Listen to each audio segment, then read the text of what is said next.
Part 1. The game you didn't know you were in. Let me ask you a question.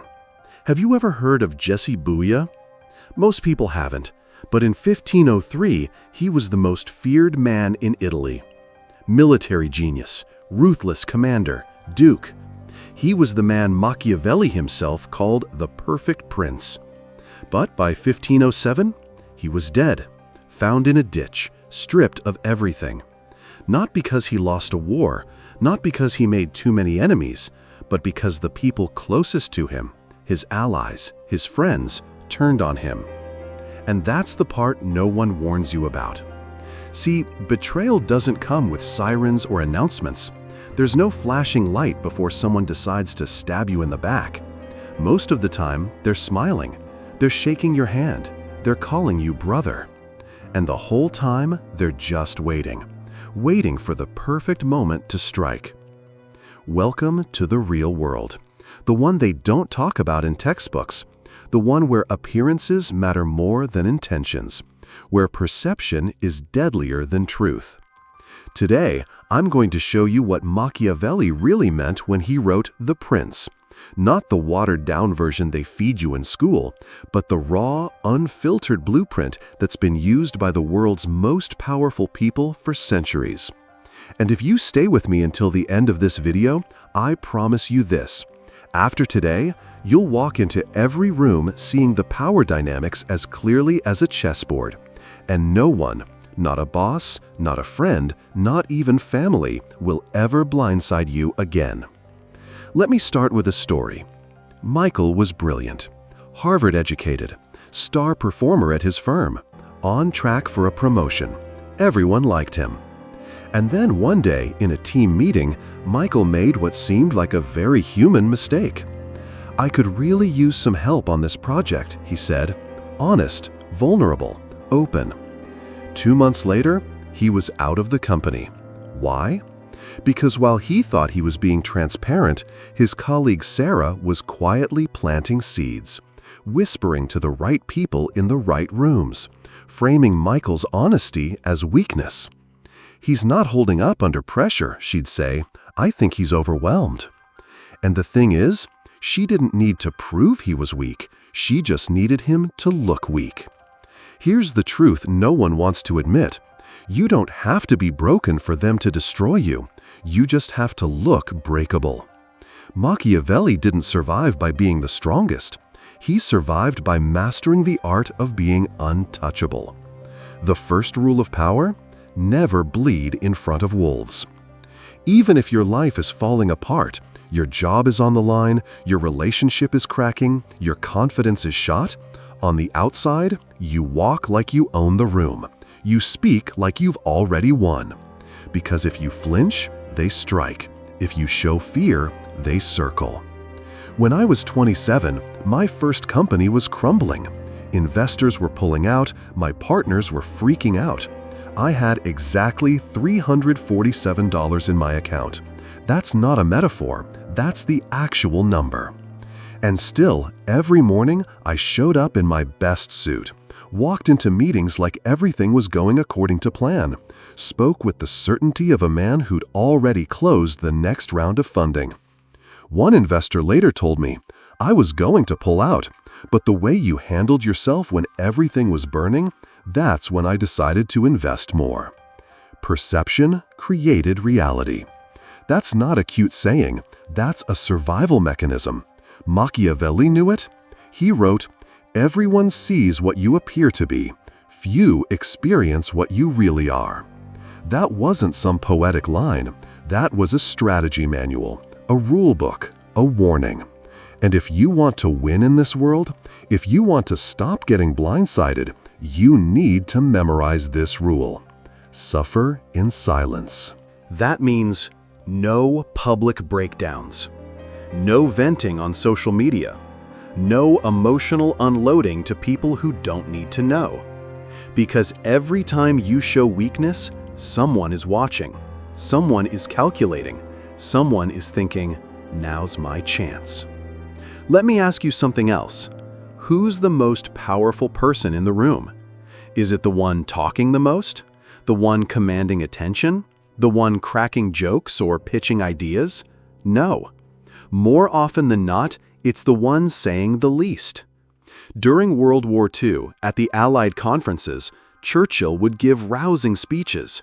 Roosevelt would charm the room with that signature American confidence. And then there was Stalin. Silent, watching, barely saying a word. And yet, by the end of each of those meetings, Stalin usually got what he wanted. Because power isn't loud. Power isn't desperate to be seen. Power is quiet, unsettling, unspoken.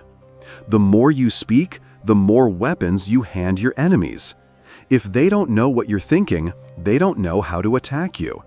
Unpredictability is power. Silence is strategy. Next time someone challenges you, next time you're in an argument or under pressure, do this. Pause for 3 seconds before saying anything.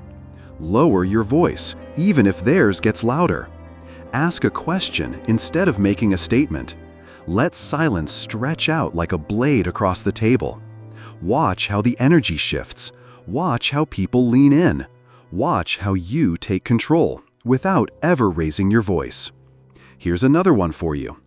Emotion is the enemy of strategy. Most people act on how they feel, but feelings are messy. Feelings betray you. They make you impulsive.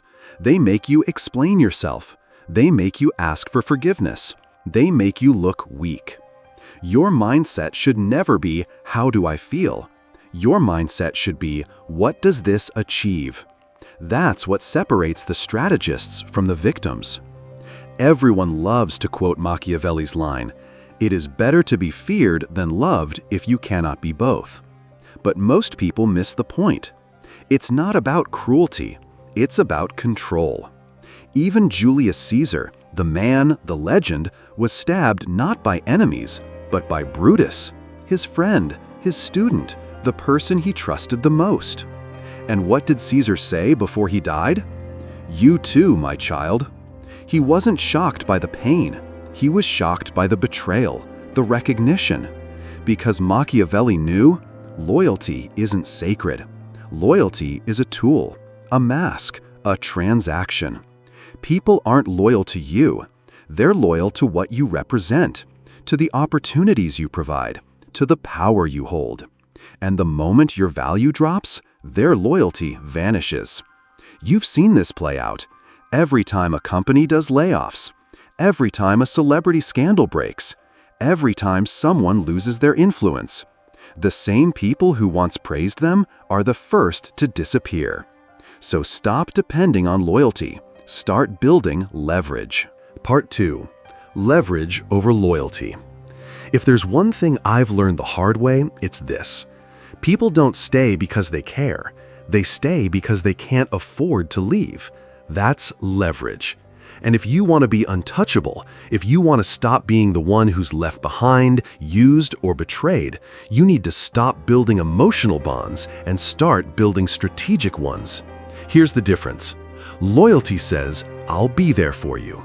Leverage says, I can't afford not to be. When someone respects you just because they like you, all it takes is a bad day, a disagreement, or a shift in opinion for that respect to vanish. But when someone respects you because they need you, because you hold the key to something they want, that kind of respect doesn't bend easily. Let me give you an example. A few years ago, I had a business partner who thought he could push me out of my own company. Behind the scenes, he was rallying the board, talking to our investors, building support to replace me. What he didn't know was that I had already built tight relationships with our 3 biggest clients, quietly, strategically, no threats, no gossip, just trust and performance. So when the time came, I didn't argue. I didn't confront. I simply let those clients know I might be starting something new soon, and within 48 hours, guess who got the call from our investors? Not me. Because I didn't fight for control. I owned the leverage. And that's something Machiavelli would have applauded. He never told people to win with brute force. He told them to win with position, to win with influence, with perception, with information, and most importantly, with timing. Because here's the thing about betrayal. Your first instinct is always to react. You want to fire back. You want to prove a point. You want to make them regret crossing you. Don't. That's exactly what they expect. That's the move they're trying to provoke. You know who understood this perfectly? Al Capone. In 1929, during the Chicago gang wars, 7 men from rival gang leader Bugs Moran were lined up and executed. The infamous St. Valentine's Day Massacre. But here's what most people miss. Capone wasn't even in the city. He was in Florida, publicly playing golf, smiling for the cameras, shaking hands, while his carefully chosen team carried out his response, not reaction, response. It wasn't rushed, it wasn't emotional, it was calculated, cold, precise. That's the difference between being powerful and being provoked.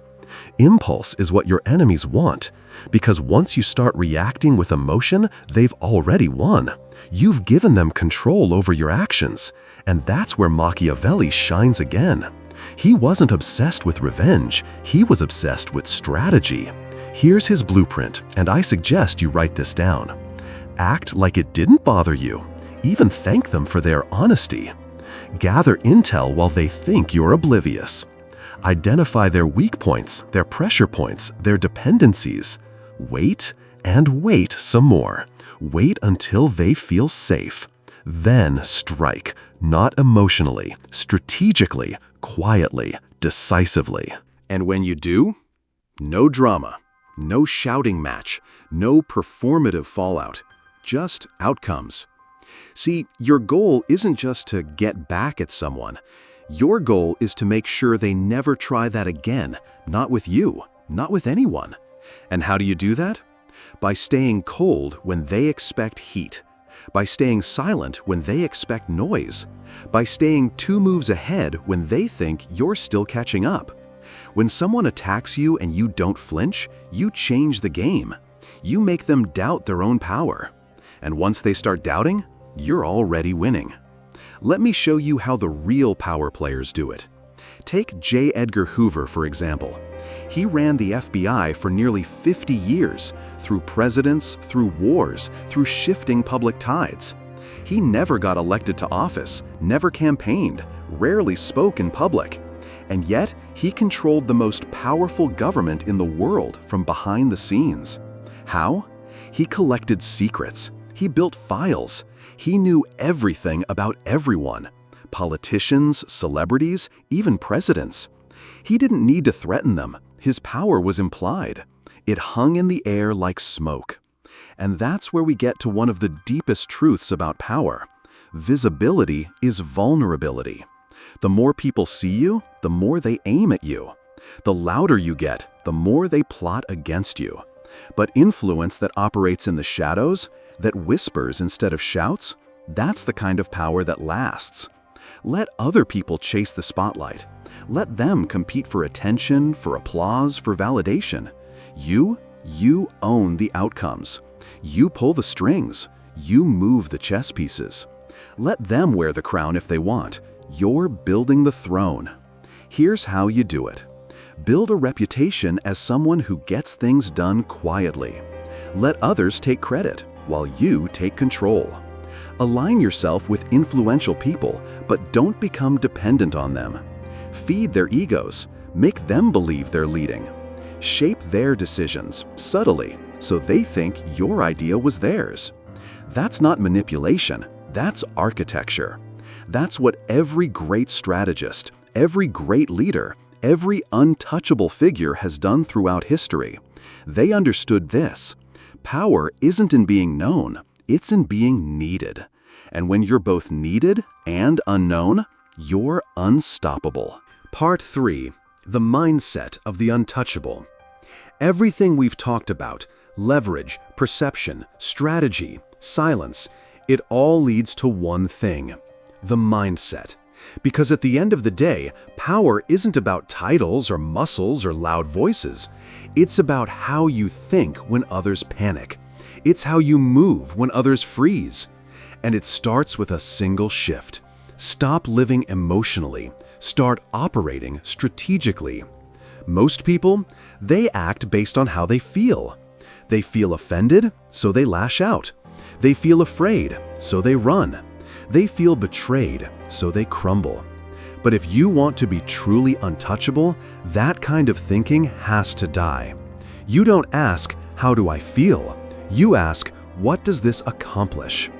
Every action, every silence, every look you give someone, it's either strengthening your position or weakening it. It's either building respect or bleeding power. Now let me be very clear about something.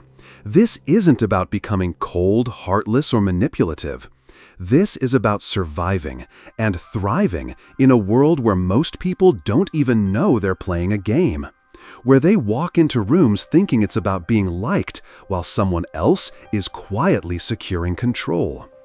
Remember the famous quote from The Prince? "It is better to be feared than loved if you cannot be both." People love to throw this around like it's a justification for being cruel, but it's not about cruelty. It's about control. Because love is emotional. It's beautiful, yes, but also unstable. You can fall in love, you can fall out of love, but fear, respect, dependence, those are far harder to shake. That's why Julius Caesar wasn't destroyed by enemies. He was destroyed by Brutus, his friend, his student, his favorite. And that's the real punchline of that story. It wasn't the knife that killed Caesar, it was trust. And Machiavelli never forgot that. He understood loyalty is a lovely concept until it's weaponized against you. So instead of depending on loyalty, you must build a fortress of leverage. That's how you stay untouchable. That's how you make betrayal expensive. Now here's the piece no one talks about. When you have leverage, true leverage, you don't need to use it because people can feel it. It changes the dynamic in the room.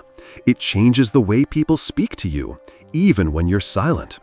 I once had an investor tell me something I'll never forget. 3 years after backing my company, when we sold it for 8 figures, he pulled me aside at the celebration dinner. He said, "I didn't invest in your business. I invested in you. I saw the way you held yourself when everything was falling apart. And I said to myself, that's the kind of person who survives anything." He wasn't talking about skill. He was talking about presence, about what you project even when the ground is crumbling under your feet. And that brings us to Machiavelli's final lesson, the one most people miss. He wasn't teaching cruelty. He wasn't glorifying manipulation. He was teaching resilience. He was teaching how to survive in a world that's already cruel, a world that will smile to your face and undermine you the moment you blink. The most powerful person in any room? It's not the richest, not the loudest, not the most followed. It's the one who remains unshaken, the one who doesn't need to defend themselves, the one who can smile while being threatened, the one who can walk away when tempted and rise again when crushed. It's the person who never gives their enemies the satisfaction of a reaction. Because silence, mystery, and calm, those aren't just traits, they are weapons. So here's your blueprint, your final 5 rules of power. Perception creates reality. Never let them see you sweat. Silence creates power. Speak less, observe more. Loyalty is transactional. Build leverage, not trust. Reaction is weakness. Respond with strategy, not emotion. Visibility is vulnerability. Control from the shadows. Do this, and you won't just survive betrayal, you'll make sure it never happens twice. You'll walk into rooms with quiet force. You'll shape outcomes without ever raising your voice. You'll become that rarest of people, the one others can't quite figure out, can't quite shake, can't quite reach. And that's when you'll know you're untouchable.